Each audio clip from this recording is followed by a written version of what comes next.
What's up? What's up? So, I wanted to expand on the video I did about focusing in negative moments. Because honestly, it's like the Snickers commercial. You know, when they say you're not you when you're hungry, you're not you when you're pissed off, agitated.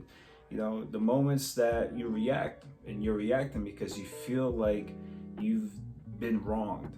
Like, something unjust has happened, and you're just focused on, like, making it right. But moments like that, you kind of have to zoom out of the situation and you have to ask yourself, is it worth being right, or is it worth feeling good? Because if something really that bad happens, you always have the option of just like, you know what, this just isn't worth my time, whatever. Like, I'll talk to you later about it when, we're both cooled down, but overall, it's just really not worth it.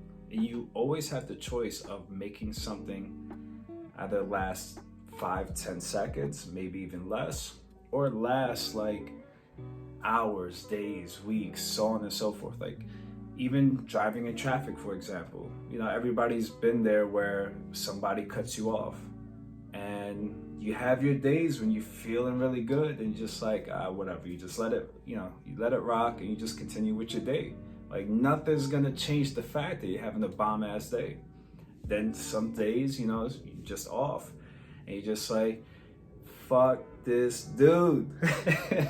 And like, you go out of your way to like prove that like you're not the person for them to be doing that to. You at least me, I try to cut them back off, or some people just flip them off. Some people will be cursing even though you're in two separate cars with windows up and you can't hear each other. You're hoping that if you scream loud enough, he could read your lips.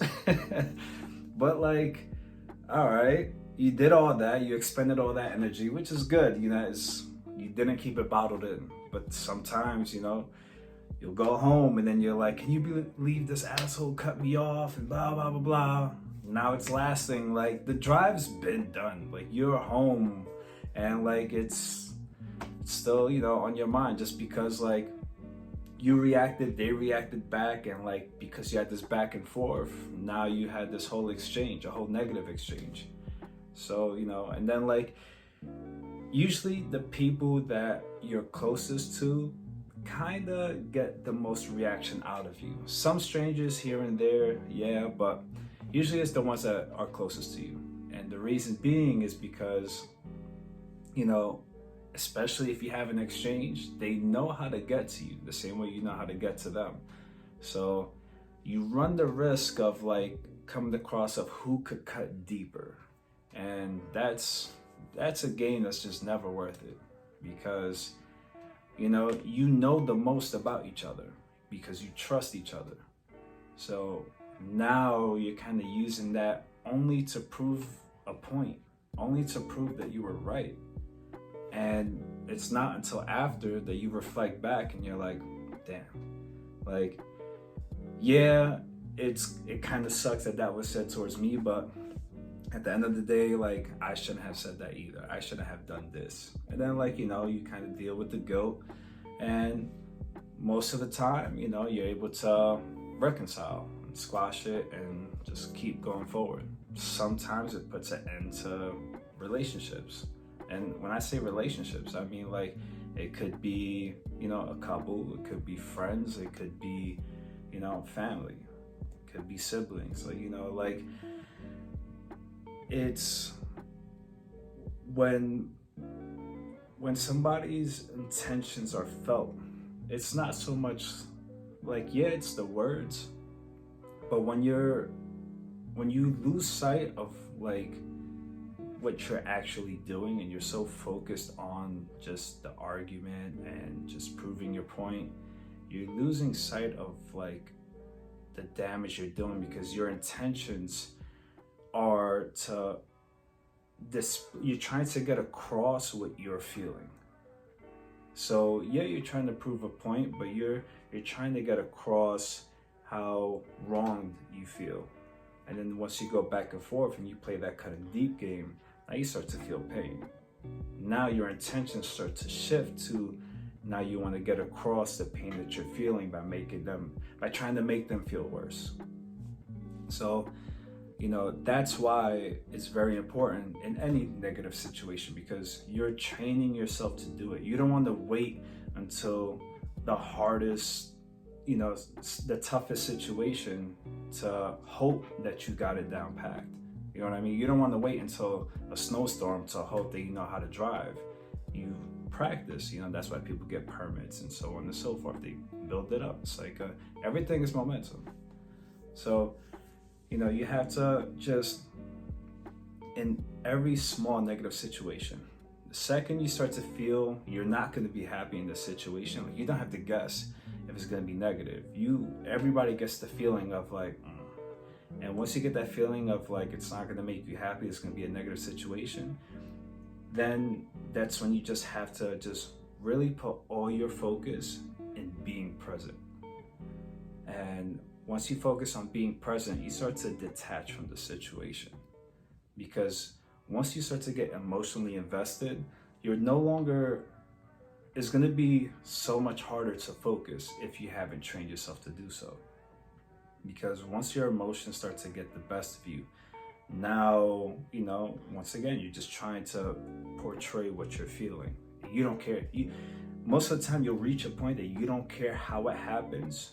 You just care about doing it. And that's when sometimes people get into fights, or, people storm off. There'll be days, weeks, months without talking with each other over something stupid. Most of the time, they don't even remember the exact details. They just remember they felt this way.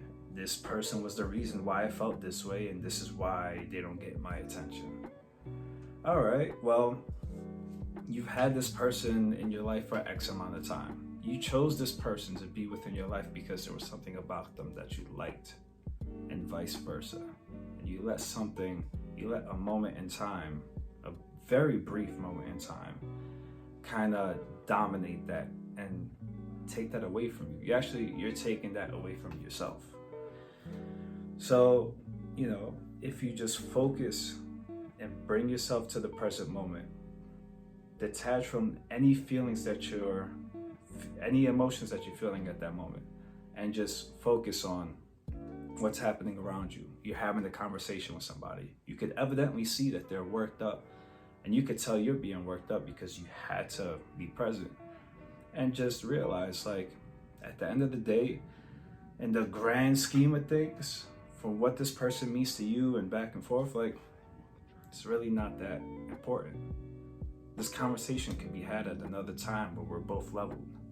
You can come to an understanding. If it's that important, you can come to an understanding if you just wait.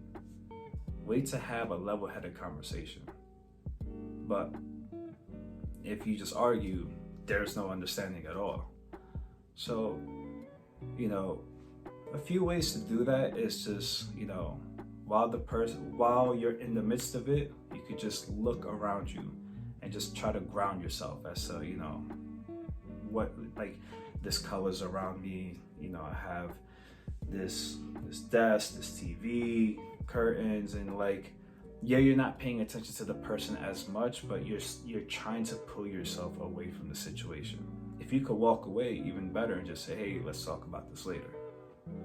You can start to focus on your breath. You could count your breaths, 1, 2, and just anything you could do to bring yourself back to the present moment.